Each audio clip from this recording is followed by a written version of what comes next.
마태복음 12장 1절로 8절을 통하여서 자비의 은혜를 누리자 하는 내용으로 함께 은혜를 나누겠습니다. 율법은 우리의 행위를 규제하지만 사랑은 사람들의 마음을 변화시킵니다. 그러므로 하나님의 자비는 우리의 죄를 용서하시고 또한 용서하시는 은혜로 우리가 사람들을 사랑할 수 있는 능력 또한 우리에게 주신 줄로 믿습니다. 오늘 말씀을 통해 우리는 하나님의 자비의 은혜를 더 깊이 이해하고 이를 삶 속에서 실천하는 은혜를 누리게 될 줄로 믿습니다. 요한복음 5장 1절로 18절에 예수 그리스도께서 안식일에 베데스다 연못가에 38년 된 병자를 고쳐주시고 죄사함을 선포했을 때 바리새인들은 예수 그리스도가 하나님의 아들이라는 신분을 드러내신 것과 함께하여 예수님을 핍박하고 예수님을 죽이려고 혈안이 되어 있었습니다. 또한 5장 31절로 47절에 들어서 예수님께서는 모세나 또 성경, 세례요한, 하나님 아버지 등이 예수 그리스도 자신에 대하여 증언하신다고 말씀하기도 하였습니다. 그런데 오늘 본문에서도 바리새인 등은 안식일 문제로 예수 그리스도께 따지고 드는 내용이 기록되어져 있습니다. 안식일의 규례를 보면은 안식일에는 침대, 즉 자리를 옮겨서는 안 되고 또 병자를 고친다든가 오늘 본문의 말씀대로 밀 이삭을 따먹는다든가 또한 일정한 거리 이상을 가는 것을 금지했습니다. 이 일정한 거리를 유대 역사가 요세푸스에 의하면 약 2000 규빗으로 지금으로 말하면 900m, 그러니까 대략 1km 전후라고 기록을 남기고 있습니다. 그러므로 이러한 안식일의 규례로 인하여서 바리새인 등은 예수님에게 따지며 예수님에게 도전해 왔던 것입니다. 이때 예수님께서 율법을 자의적으로 해석을 하고 적용하는 그러한 바리새인 등에게 예수 그리스도의 신분을 드러내심과 함께 자비를 말씀하시면서 예수 그리스도가 바로 자비로우신 분임을 증언하셨습니다. 그러므로 자비의 은혜를 누리려면 바리새인들과 같이 예수님께 따지고 하나님의 말씀을 따지는 일들은 금하여야 될 줄로 압니다. 예수님께서 제자들과 함께 밀밭을 지나시다가 제자들이 시장하여 이삭을 잘라 먹은 일로 인해 바리새인 등이 안식일을 준수하지 않았다고 해서 따지고 들었다고 합니다. 2절에 여기 고하되라고 했는데 이 고하되라는 말이 번역은 말하기를 이런 뜻이고 또한 다른 번역들도 말하기를 이렇게 하고 있는데 쉬운 성경에서는 따지다 이렇게 해서 좀 그 내용이 마음에 닿아서 이렇게 따지지 말라 이렇게 한 겁니다. 그러므로 예수 그리스도께서는 다윗과 그의 부하들이 성전에서 진설병을 먹은 사건을 예로 드시면서 다윗이 율법을 범할 권리가 있었다면 나는 그보다 더 큰 권위를 가진 메시아이다. 그러니 내가 그럴 권리가 왜 없겠느냐라고 말씀을 하신 겁니다. 그렇다고 예수님께서 안식일 그 자체를 부정하신 것은 아닙니다. 그러나 율법을 문자적으로 자의적으로 편협하게 해석하고 적용하는 바리새인들, 너희는 지금 잘못 알고 잘못 행동하는 거야 라는 것을 책망하신 것입니다. 율법이 지향하는 것은 이웃사랑을 강조하고 있다라고 말씀하시는 것이죠. 안식일이 사람을 위해 존재하는 것이지 사람이 안식일을 위해 존재하는 것이 아니라는 것을 말씀하시기도 했었던 예수님 아닙니까? 그러면 우리가 구약의 말씀은 어떻게 기록하고 있는가 한번 상고해 보겠습니다. 이사야 1장 11절 이하에 보면 여호와께서 말씀하시되 너희의 무수한 재물이 내게 무엇이 유익하뇨? 나는 숫양의 번제와 살찐 짐승의 기름에 배불렀고 나는 숫송아지나 어린 양이나 숫염소의 피를 기뻐하지 아니하노라. 너희가 내 앞에 보이러 오니 그것을 누가 너에게 요구하였느냐? 내 마당만 밟을 뿐 아니라 헛된 죄물을 다시 가져오지 말라. 분향은 나의 가증히 여기는 바요 월삭과 안식일과 대회로 모이는 것도 그러하니 성회와 아울러 악을 행하는 것을 내가 견디지 못하겠노라 하셨습니다. 그리고 14절에 내 마음이 너희의 월삭과 정한 절기를 싫어하나니 그것이 내게 무거운 짐이라. 내가 지기에 곤비하였느니라. 너희가 손을 펼 때 내가 눈을 가리우고 너희가 많이 기도할지라도 내가 듣지 아니하리니 이는 너희의 손에 피가 가득함이니라 하셨습니다. 그러면서 16절에 너희는 스스로 씻으며 스스로 깨끗게 하여 내 목전에서 너희의 악업을 버리며 악행을 그치고 선행을 배우며 공의를 구하며 학대받는 자를 도와주며 고아를 위하여 신원하며 과부를 위하여 변호하라 하셨느니라고 기록합니다. 율법은 우리를 향한 하나님의 사랑과 뜻을 알려주는 길잡이입니다. 하지만 율법을 지키는 데만 집중하면서 다른 사람을 비판하는 것은 예수님 곧 하나님의 가르침을 벗어나는 행위라는 것이죠. 율법은 우리를 정죄하기 위한 도구는 아닙니다. 하나님의 자비와 용서를 향한 마음을 일깨워주는 지침이라고 예수님은 말씀하시는 것이죠.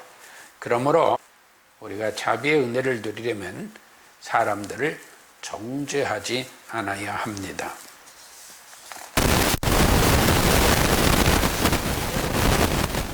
제자들을 정죄하려는 바리새인 등에게 예수님께서 말씀하십니다.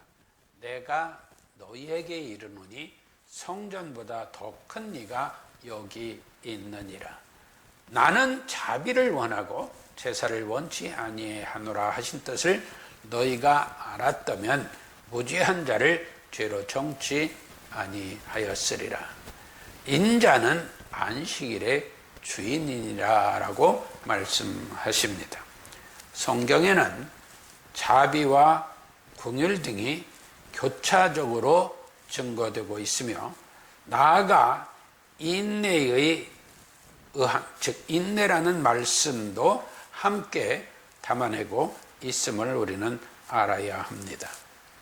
예수님께서는 율법보다 더 큰 자비 곧 사랑을 강조하셨습니다.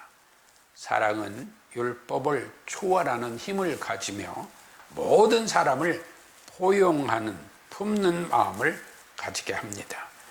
우리는 율법을 통해 하나님의 뜻을 배우고 사랑을 통해 이웃을 섬기는 삶을 살게 됩니다. 하나님의 자비의 은혜는 우리의 죄를 용서하시고 새롭게 시작할 수 있는 기회를 주셨습니다. 우리는 이 은혜를 통해서 죄에서 벗어나 하나님의 사랑 안에서 죄로부터의 자유를 누리고 있는 것입니다. 그러므로 자비의 은혜를 받는 우리는 다른 사람을 사랑할 능력을 얻게 되었습니다. 그러므로 율법, 성경 등으로 타인을 판단하기보다는 예수 그리스도 안에서 새로운 관계를 아름답게 이루어 갈 때에 자비의 은혜로 진정한 자유와 평안을 경험하게 될 줄로 믿습니다. 따라서 하나님의 사랑 안에서 살아가는 것이 우리 성도들의 가장 큰 목표이며 자비의 은혜를 가능하게 하는 열쇠이기도 합니다. 본문 7절과 관계되는 말씀을 구약에서 한번 찾아보겠습니다. 본문 7절은 나는 자비를 원하고 제사를 원치 아니하노라 하신 뜻을 너희가 알았다면 무죄한 자를 죄로 정지 아니하였으리라 하였는데, 이 7절과 관계되는 말씀이 호세아 6장 4절 이하에 있는데, 6절을 보면 나는 인애를 원하고 제사를 원치 아니하며 번제보다 하나님 아는 것을 원하노라 라고 합니다. 또한 미가서 6장 8절에서는 사람아 주께서 선한 것이 무엇임을 내게 보이셨나니 여호와께서 내게 구하시는 것이 오직 공의를 행하며 인자를 사랑하며 겸손히 내 하나님과 함께 행하는 것이 아니냐라고 합니다. 이러한 말씀은 마리아의 찬가에서도 볼 수 있습니다. 마리아가 예수님을 잉태하였을 때 누가복음 1장 49절을 보면 능하신 네가 큰 일을 내게 행하셨으니 그 이름이 거룩하시며 긍휼하심이 두려워하는 자에게 대대로 이르는도다 했습니다. 그러면서 54절에서도 그 종 이스라엘을 도우사 긍휼히 여기시고 기억하시되 우리 조상에게 말씀하신 것과 같이 아브라함과 및 그 자손에게 영원히 하시리로다 하니라 했습니다. 또한 마태복음 9장 12절에 보면 예수께서 들으시고 이르시되 건강한 자에게는 의원이 쓸데없고 병든 자에게라 쓸데있느니라. 너희는 내가 긍휼을 원하고, 이 긍휼이 엘레오스, 그러니까 지금 자비와 긍휼이 교차되며 쓰이고 있는데 마태복음 9장 12절에서도 이 긍휼이 오늘 본문의 자비와 똑같은 단어로 사용되고 있습니다. 그러면서 내가 긍휼을 원하고 제사를 원치 아니하노라 하신 뜻이 무엇인지 배우라. 내가 의인을 부르러 온 것이 아니요 죄인을 부르러 왔노라 라고 했습니다. 이는 세리마태를 불렀을 때 유대인 등 바리새인들이 보고 예수님을 비난하고 또 핍박하고 죽이려는 그 모의하는 과정 속에서 일어난 일입니다. 그런가 하면은 율법의 핵심도 자비와 사랑입니다.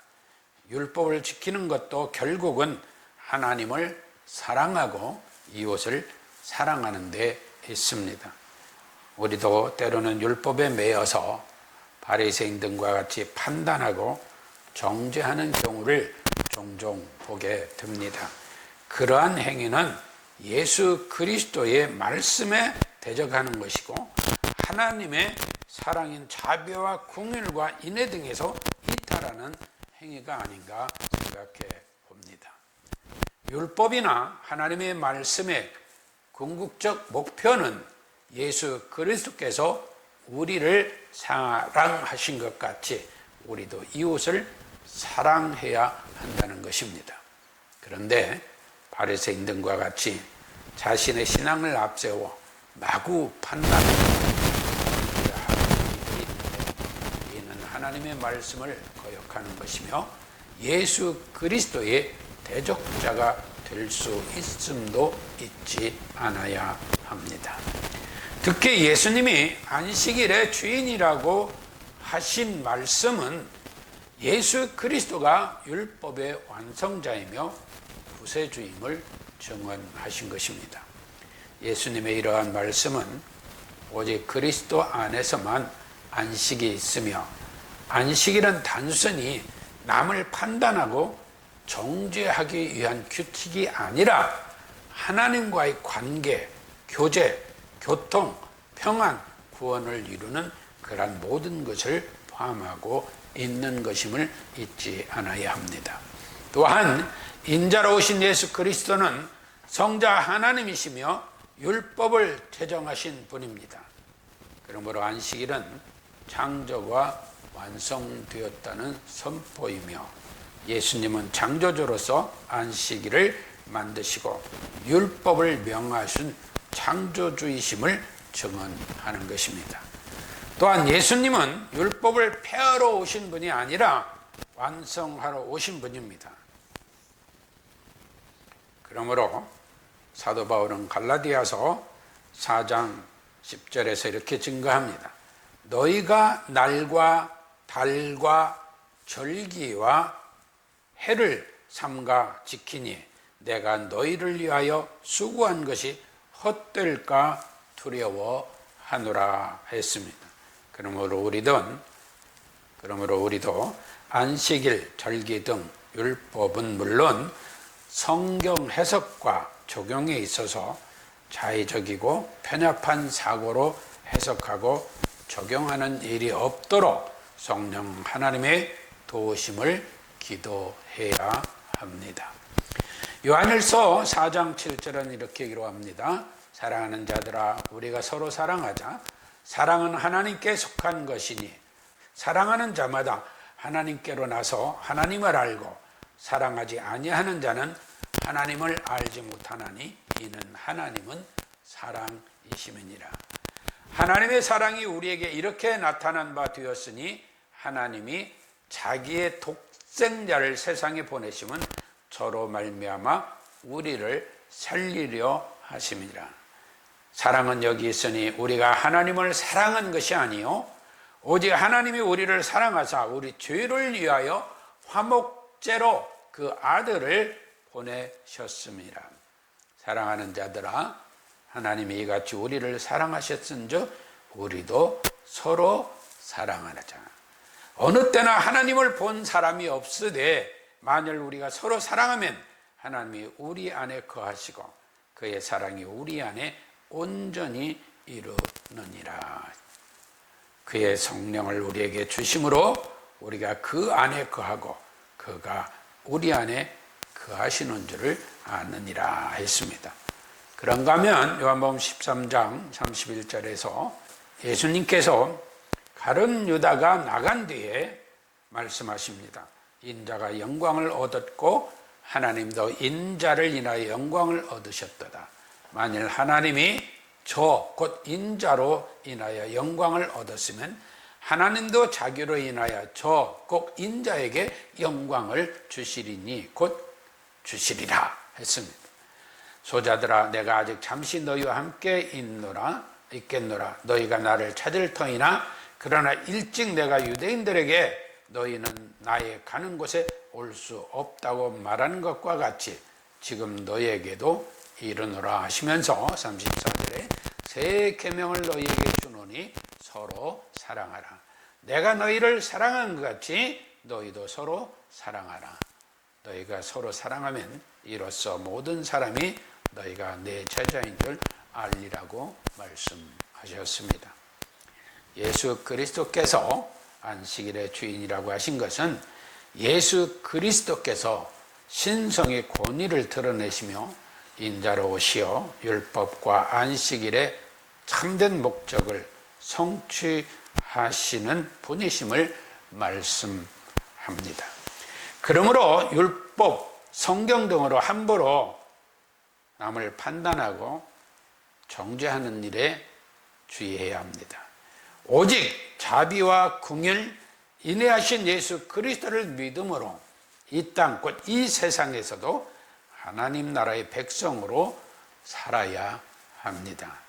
바리새인 등과 같은 판단, 비판 등 또 살해 의혹 등 어리석은 일을 경계하고 자비의 은혜를 받은 자들답게 그 은혜를 누리는 우리들이 되어져야 될 줄로 믿습니다. 아멘.